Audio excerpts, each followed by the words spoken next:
नमस्कार दोस्तों, आज बात करने वाला हूँ टीडीएस रिटर्न फॉर्म 27Q के अंदर कौन सी टीडीएस रिटर्न फॉर्म 27Q में जाती है।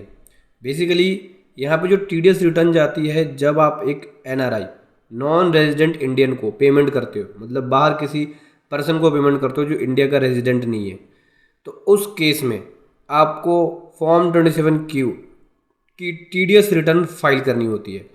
चलिए समझेंगे कि कौन कौन सी ऐसी पेमेंट है जिसमें आपको ये TDS return form 27Q file करनी होती है। स्टेप बाय स्टेप बताऊंगा कि कौन कौन से ऐसे सेक्शन है, क्या क्या डिटेल जाती है रिटर्न में, लेट फीस क्या है, पेनल्टी क्या है अगर फाइल नहीं करते हैं। तो बहुत कुछ सीखने को आपको मिलने वाला है इस वीडियो के अंदर, तो चलिए समझेंगे स्टेप बाय स्टेप। उससे पहले बताना चाहूँगा, जो भी भाई बंधु मेरे चैनल पर पहली बार है, इस वीडियो को पहली बार देख रहे हैं, जिन्होंने अभी तक सब्सक्राइब नहीं किया सब्सक्राइब कर लीजिए, साथ ही साथ बेल आइकन पे भी क्लिक कर लीजिए ताकि इस तरह का कंटेंट आपको मिलता रहे।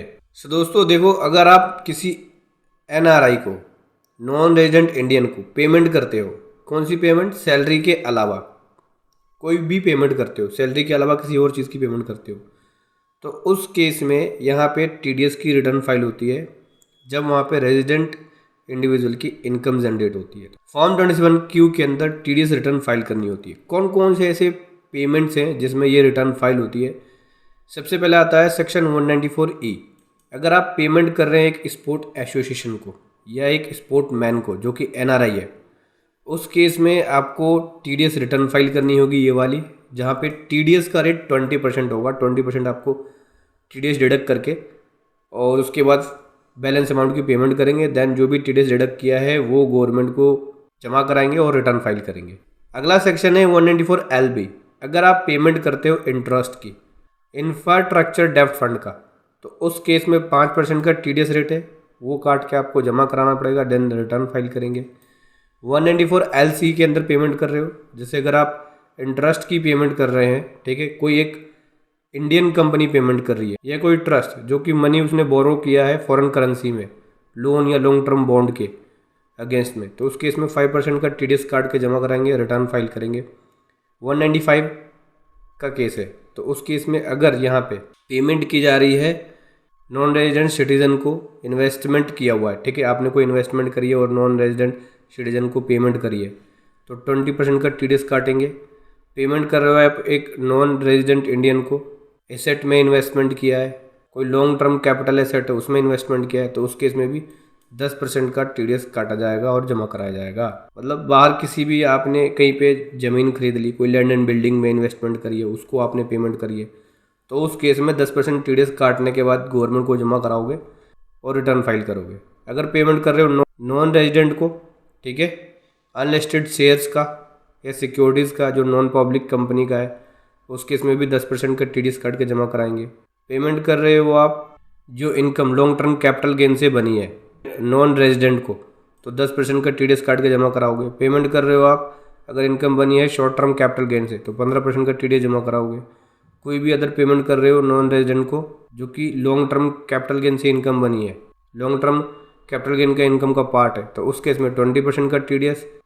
कोई रॉयल्टी पे की जा रही है, ठीक है, नॉन रेजिडेंट को इंडियन गवर्नमेंट के द्वारा या इंडियन कंपनी के द्वारा, तो उस केस में 10% का टीडीएस। कोई फीस पी के जा रही है टेक्निकल सर्विसेज के लिए इंडियन कंपनी या इंडियन गवर्नमेंट के द्वारा, तो 10% का टीडीएस। कोई भी अदर पेमेंट हो तो 30% का टीडीएस। ऑफशोर फंड की पेमेंट की जा रही है तो 10% का टीडीएस।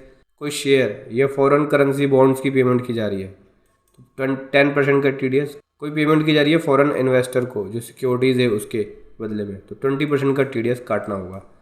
इन सभी केसेस में टीडीएस काट के गवर्नमेंट को जमा कराएंगे। देन उसके बाद यहाँ पे टीडीएस रिटर्न फाइल होगी फॉर्म 27Q के अंदर। तो फॉर्म 27Q के अंदर टीडीएस रिटर्न जो फाइल करेंगे उसमें डिटेल क्या क्या जाएगी। तो सबसे पहले टैक्स पेयर की बात करें।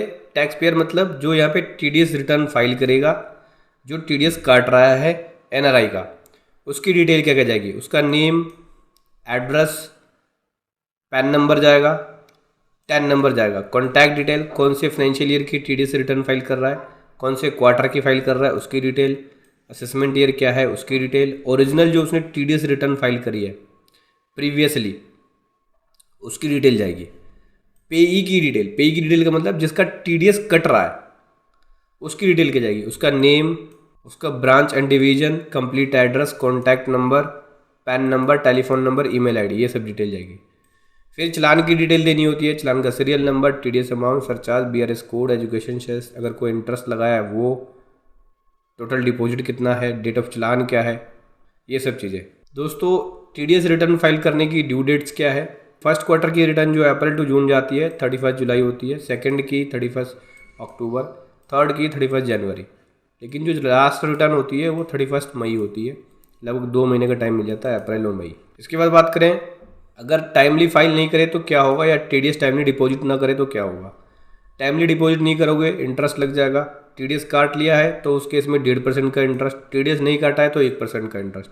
टीडीएस काट लिया है और गवर्नमेंट को जमा नहीं करा रहे हो तो 1.5% का इंटरेस्ट लग जाएगा आपको अगर लेट जमा कराते हो। वैसे हर महीने की 7 तारीख तक जमा करानी होती है, इससे लेट जैसी होगा 1.5% का इंटरेस्ट लग जाएगा अगर आप जमा नहीं कराते हो तो।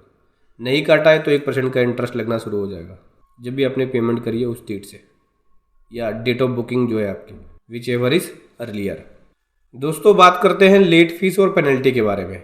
तो देखो लेट फीस जो जाएगी वो ये है, सेक्शन 234E बोलता है लेट फी के बारे में। अगर आप लेट फाइल करते हैं तो 200 रुपये पर डे के हिसाब से लेट फीस जाती है, और ये मैक्सिमम जाएगी जितना टीडीएस अमाउंट होगा वहाँ तक मैक्सिमम लेट फीस चली जाती है।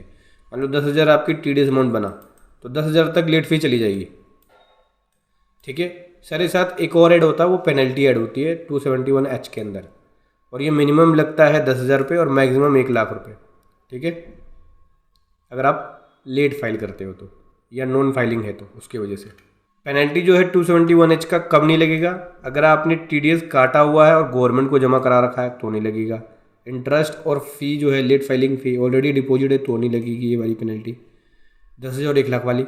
और जो आपने रिटर्न जो है, अगर आपने रिटर्न फाइल नहीं करी तभी लगती है पेनल्टी, और रिटर्न जो है 1 ईयर के अंदर फाइल कर देते हैं तब नहीं लगेगी। मतलब 1 साल तक का टाइम होता है ये पेनल्टी लगने की। अगर रिटर्न आपने टीडीएस काट लिया, गवर्नमेंट को जमा करा दिया, रिटर्न फाइल नहीं करी है तो 1 साल के अंदर कर लेना। 271 की लेट पेनल्टी जो है 10,000 वाली मिनिमम और मैक्सिमम 1,00,000 वाली, ये नहीं लगेगी। लेकिन 1 साल से ऊपर जाएगा तो ये पेनल्टी लग सकती है 10,000 मिनिमम और मैक्सिमम 1,00,000 रुपये।